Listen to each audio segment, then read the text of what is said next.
You're listening to an Irreverent podcast.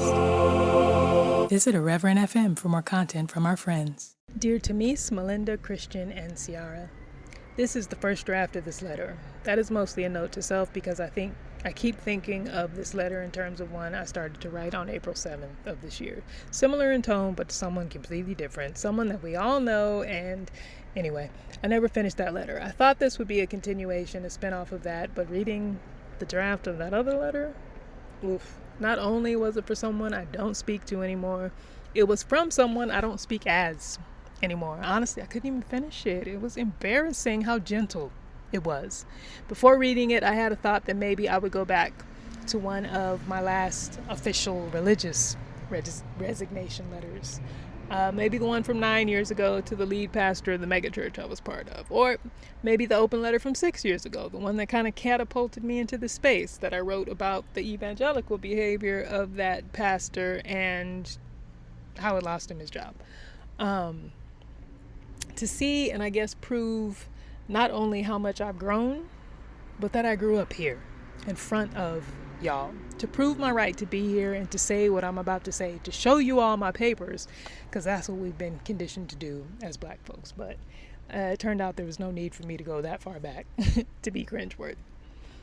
Daniel and I, as Cat Tetris, are posting something to social media every day in August. He's got the odd days, I've got the evens, and bad luck for y'all, today is an even day. So we are posting to make ourselves practice a few different visibility skills, including no disclaimers.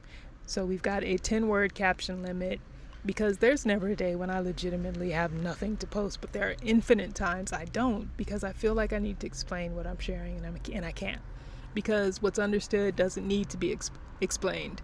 And so the fact that I'm constantly expecting to be misunderstood here, that's actually red flag shit.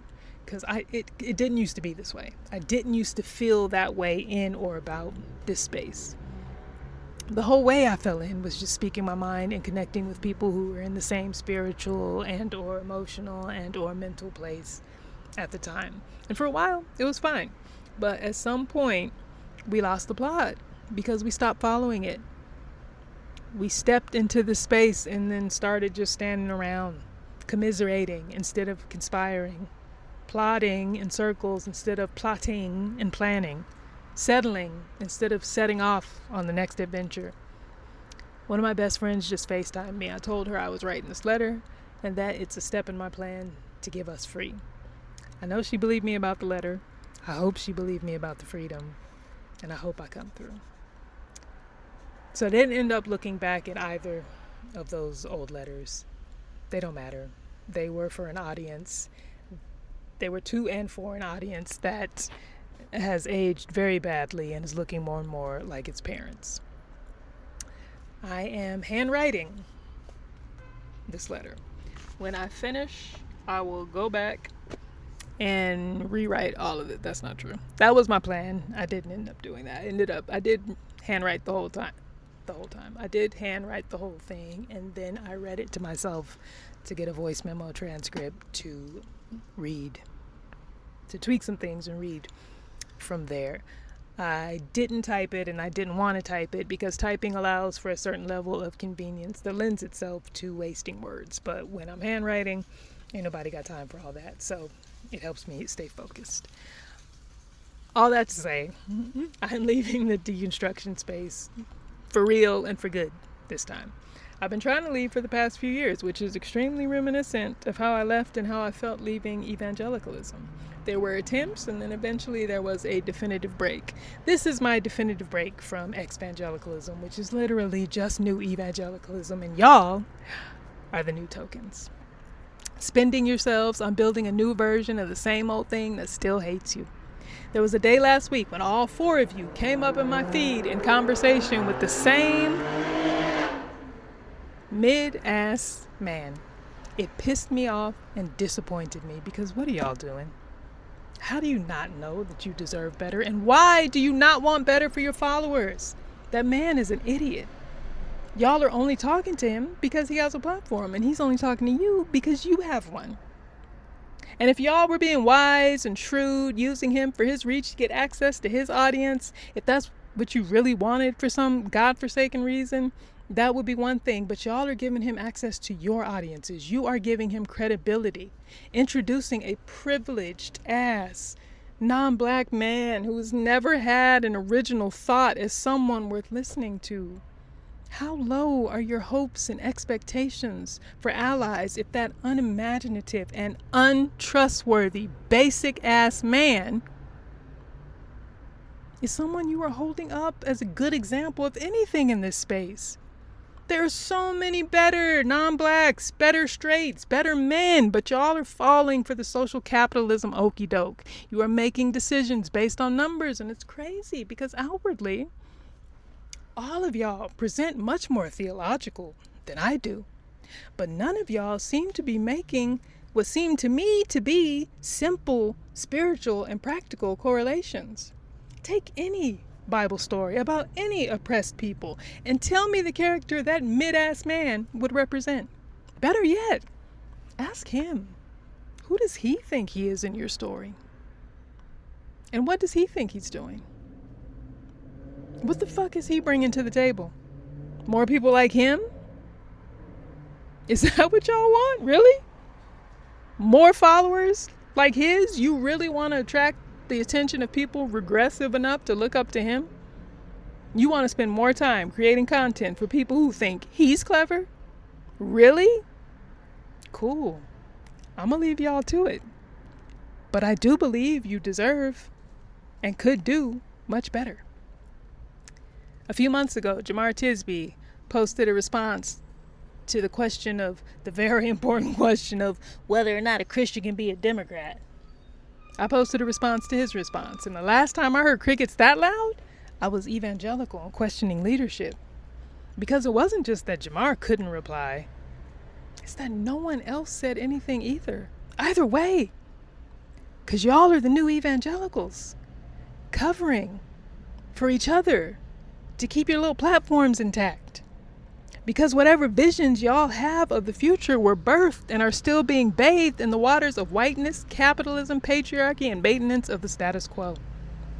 And so all of that useless, regressive back and forth that y'all engage in constantly has become your bread and butter. You're doing shit for clicks and the comfort of that culture. You would rather keep trying to get a seat at the table with those big bads than sit with one of my questions. You have lost the plot. And now, I'm getting bored. I've been bored with y'all. I'm getting bored of this letter. Handwriting will do it to you.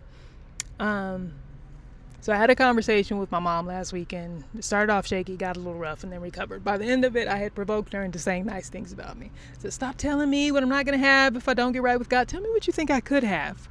What I could be if your God was on my side. You have a way with words. Yeah. And you have a supernatural ability to draw people. I was not expecting that. I did not know that was something about me that was true enough to be noticeable. At the end of Homecoming, Beyonce says, and that's why I live. I'm so lucky and grateful that I'm able to take all these crazy ideas and actually make it into something that heals people and that may spark vision in people, to show them that they are limitless. It's possible. If my country ass can do it, they can do it. And from the first time I saw that version of Homecoming in 2019 up until a few months ago, I heard that from the perspective of, okay, Beyonce. No, that's super sweet. That is super encouraging. I love that you want us to think of us that way. But come on, Beyonce. We all know you're Beyonce. And now, as I have been being reduced to cocoon goop, the way I hear that has changed. I think Beyonce is well aware that she is Beyonce. But I think she sees herself like I see myself. Not as somebody separate and special at all, but as a very average black woman who is wired for certain things and has put in the work. At the top of Self-Titled, the first words we hear from Beyonce are, my aspiration in life would be to be happy. Beyonce's aspiration is for Beyonce to be happy. It's not for her parents. It's not for her husband, not for her children, not for her fans, for her. Because the trick is, when you're a good person, your aspiration to be happy will automatically include the wellness of all the people you care about. Which is why conversations about heaven and hell bore me. Do they really exist? Who cares? All that matters is who all gonna be there. Y'all are having your little theological debates about stuff that is doing nothing to change anyone's tangible reality with people who want you to share a heaven and eternity with their racist friends and family, because that will make them happy, and they don't actually care about you. Y'all keep taking it as a good sign that folks are willing to come to the table and have these tough conversations. Meanwhile, your dumb ass is holding on to an L for dear life, because it doesn't matter how progressive their perspective is.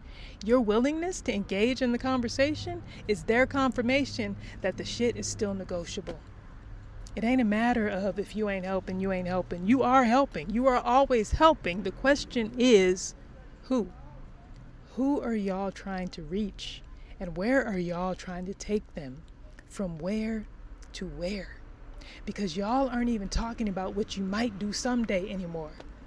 You're not even discussing your own topics. You're coming together regularly to recap and or refute something somebody else said. Think about it, everybody.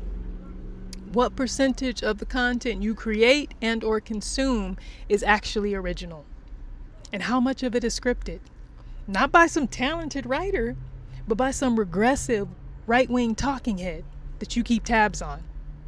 Honestly, I wish y'all hated me as much as you hate some of them. I could use the reposts and shares. But y'all let me fall away. Because you had to be about the business of somebody's father. And maybe that's how I'll close this out, with a thought about ancestors and the concept of ancestors' dreams. Be honest. How often and how far out do you think when it comes to your descendants, to the future? I'm somebody who has come to care deeply about humanity. And when I'm honest, I know I very rarely think 100 years beyond me. It is very evangelical, very capitalist, very American to center something extremely temporary and flimsy as important. And in this case, the very temporal and flimsy thing is conceptions of the future. I don't think our ancestors thought of us any more than we think of our descendants. And I know y'all are not thinking of your descendants. You are not envisioning them in a future much different from this present darkness, because y'all have no urgency. If you believed in and were working towards a future that is matriarchal and black-led, or significantly different from this one in any way, there's no way you would ever consider platforming a mid-man of any persuasion for any reason. But you do, and you are, because you have lost the plot. They got you all aspiring to be allowed by them. It is embarrassing, and you should be embarrassed. So I'm out. But I have done what I was supposed to do, and I have learned from mistakes, mine and others. Part of the reason the deconstruction community has become community. There's no community. Part of the reason the deconstruction space has become a fail for so many people is because where there is no vision, the people perish. And y'all are hosting a perpetual funeral because y'all are still buying into the part of white supremacy that has you accepting the limits of the worst white men as the limits of us all. They're unethical, so there are no ethical billionaires. All these mega churches are scam factories, so a large, healthy church is impossible. I disagree. And so the way I am definitively leaving this space is by drawing some lines to define a new one, a new Christianity, a better one, which means there's no reason for anyone to argue with me about any of this, because we do not practice the same religion or share the same worldview, because we do not serve the same God. You cannot want to stay in conversation with me and those people over God. You got to pick a struggle. You want their God or you want mine? Who's are you pleasing? If you think I'm completely wrong, that is just my confirmation that I am completely right in my belief that we do indeed serve different gods and have different goals and hopes for the future. Y'all are afraid to differentiate yourselves from the bad beliefs of evangelicalism because you're comfortable with those demons. You're scared to find out whether or not you're strong enough to face what might come in their place if hands are laid too suddenly on you. But I'm not. Been there, done that. And yeah, it's hard. But everything is. Y'all keep picking your poison when water has always been an option. So, long story short, I'm starting a church and a new religion, if need be, a better Christianity. And before 2027 is over, I'm going to have a church building, a space dedicated to more than conversation. And I'm going to prove that it is possible to build an ethical, encouraging, and empowering community that leaves people better than it found them. Church is going to start this Sunday. I'm pulling bad words off the bench and starting a new season. The new book we're going to be talking about and taking apart? The Bible. Starting with the story of the Exodus. Now, I don't currently have a podcast recording platform. I used to use Squadcast, and it was great. But I don't want to pay for it anymore because I don't want to use it anymore because I don't want to produce podcasts anymore. I've got too much other stuff to do, and honestly, I'm too pretty to be editing.